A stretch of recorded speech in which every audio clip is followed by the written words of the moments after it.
Assalamualaikum warahmatullahi wabarakatuh. Perkenalkan, nama saya Orin dari kelas B1 Kesmas Tikis Mandala Waluja Kendari. Di sini saya akan menjelaskan upaya Promkes dalam menghapus stigma pada ODP, PDP, dan suspek COVID-19 melalui pemberdayaan masyarakat, tokoh masyarakat, dan mengambil kebijakan. Lanjut. Pembahasan pertama, stigma negatif yang terjadi pada ODP, PDP, dan suspek COVID-19. Yang kedua, menghapus stigma negatif dengan edukasi lebih dalam lagi. Yang ketiga, tenaga promosi kesehatan dalam menghapus stigma pada ODP, PDP, dan suspek COVID-19 melalui pemberdayaan masyarakat, tokoh masyarakat, dan pengambil kebijakan. Pembahasan pertama, stigma negatif yang terjadi pada ODP, PDP, dan suspek COVID-19. Di sini saya akan menjelaskan dulu apa itu ODP, PDP, dan suspek COVID-19.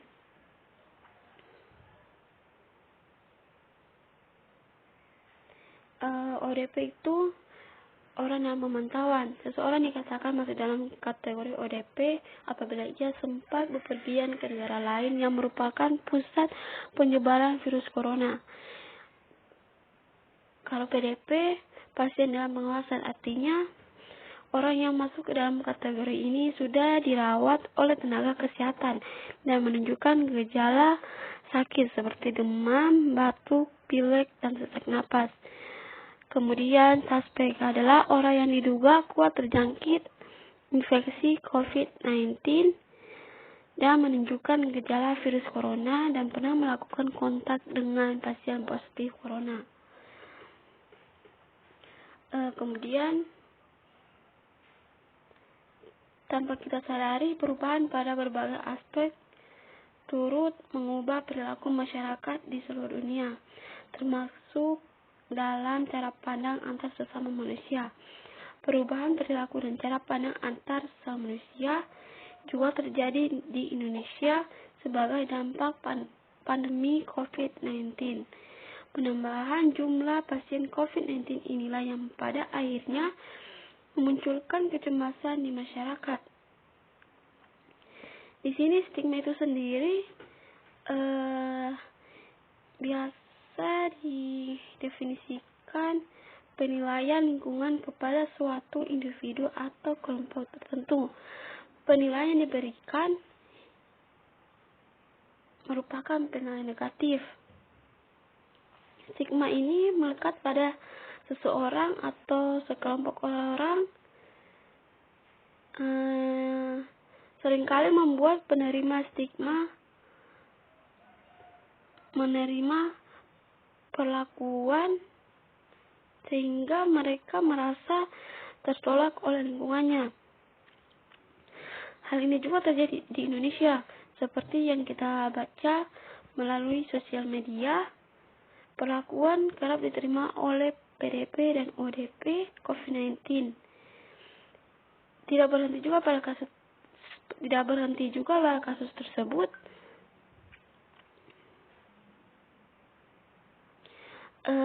Akhir ini kasus stigmatisasi kian marak bermunculan. Contohnya penolakan seorang perawat di kos tempat ia tinggal karena perawat tersebut bekerja di rumah sakit yang menerima pasien COVID-19.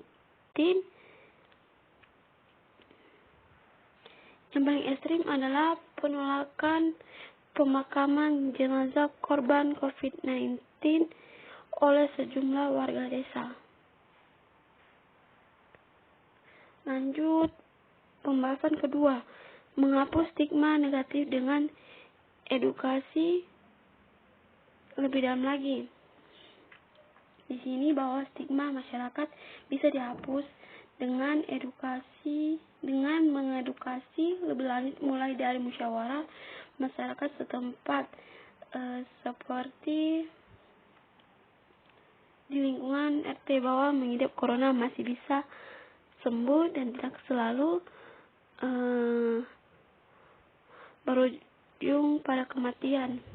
Langkah melawan stigma negatif virus corona yang telah dirangkum dan secara langsung yang dilakukan oleh beberapa dokter dan dinas kesehatan setempat. Yang pertama itu gunakan istilah yang baik. Jangan gunakan nama penyakit dengan virus Wuhan atau nama-nama yang dapat berujung pada sara. Gunakan nama yang benar, yaitu COVID-19 atau coronavirus disease 19. Kemudian jangan sebut pasien dengan korban. Sama dengan sakit lainnya, para pengidap disebut dengan pasien, bukan korban. Agar menghindari penggunaan kata yang dapat memicu timbulnya stigma negatif dari masyarakat. Lanjut, jangan menghakimi. Jangan menghakimi para pasien dengan menyebut mereka penyebar atau penyebab penyakit. Kemudian, berikan semangat. Di sini, jika mengetahui tenaga medis terinfeksi, bahkan pasien corona, kita alihkan dukungan bersama padanya atau keluarganya. Dengan semangat dan dukungan yang diberikan akan membuat mereka berusaha untuk sembuh. Kemudian berikan penghargaan pada tenaga medis. Krisis kesehatan dunia saat ini membuat tenaga medis menjadi garda terdepan dalam membantai virus. Mengapa? Karena hal tersebut apresiasi dengan setinggi-tingginya untuk jasa mereka yang telah menyelamatkan banyak orang. Ada juga langkah terakhir yang bisa kamu lakukan adalah jangan menyebar hoax. Apabila ingin menyebarkan berita tentang infeksi COVID-19, usahakan untuk mencari informasi atau mencari sumber yang mumpuni dan benar. Saran saya, berhati-hatilah karena dari informasi yang diberikan bisa berujung pada kesehatan mental masing-masing orang karena merasa terlalu khawatir yang dapat berujung pada kecemasan. Lanjut, pembahasan terakhir, tenaga promosi kesehatan dalam menghapus stigma pada ODP, PDP, dan suspek COVID-19 melalui pemberdayaan masyarakat, tokoh masyarakat, dan pengambil kebijakan. Tadi saya sudah jelaskan apa itu stigma, ODP, PDP, dan suspek COVID-19. Di sini bagaimana tenaga promosi kesehatan dapat menghapus stigma tersebut. Menurut saya itu pemerintah perlu lebih banyak merangkul berbagai tokoh masyarakat dan influencer untuk memberikan edukasi kepada masyarakat mengenai apa dan bagaimana transmisi COVID-19 dapat terjadi. Lebih jelasnya lagi tuh, pemerintah juga perlu untuk lebih melibatkan universitas dan para peneliti kesehatan. Untuk lebih memperbanyak penelitian mengenai bagaimana proses transmisi COVID-19 beserta cara pengobatannya.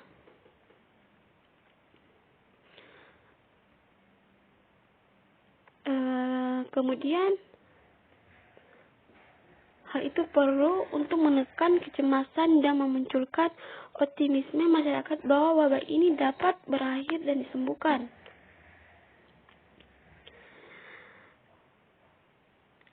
Dan juga bisa menjalin kemitraan dengan gugus tugas di provinsi, kabupaten, hingga RT atau RW untuk memperkuat upaya promotif dan preventif COVID-19.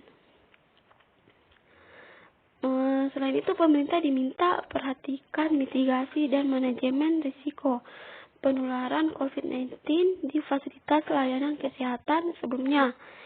Dan pemerintah desa juga mulai diminta untuk ikut melakukan upaya pencegahan COVID-19.